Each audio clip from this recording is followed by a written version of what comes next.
तनी धरे दहो कुछ करे दहो काहे भागिल बिरिया रगड़े दहो तनी धरे दहो कुछ करे दहो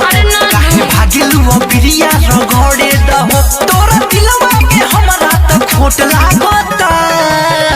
ए जीजा का हो ए जीजा पिचकारी से चोट लगता सही में ए जीजा पिचकारी से चोट लगता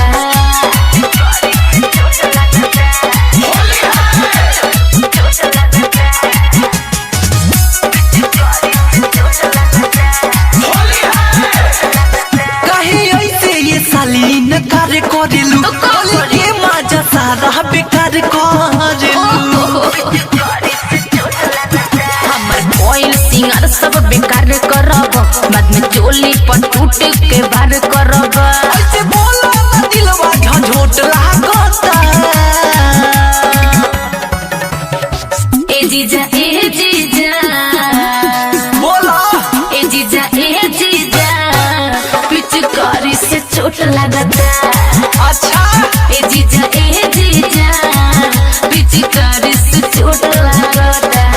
हाँ तो लगबे करी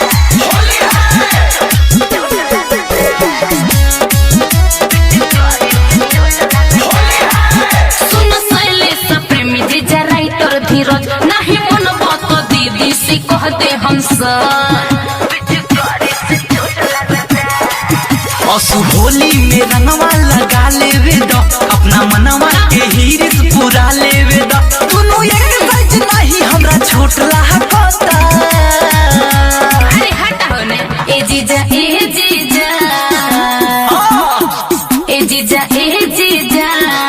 पिचकारी से चोट लगता सही में ए जीजा पिचकारी से चोट लगता तनी धरे दहो कुछ करे दहो अरे ना। काहे भागिल बिरिया रगड़े दहो तोरा दिलवा के हमरा त खोट लागता ए जीजा का हो ए जीजा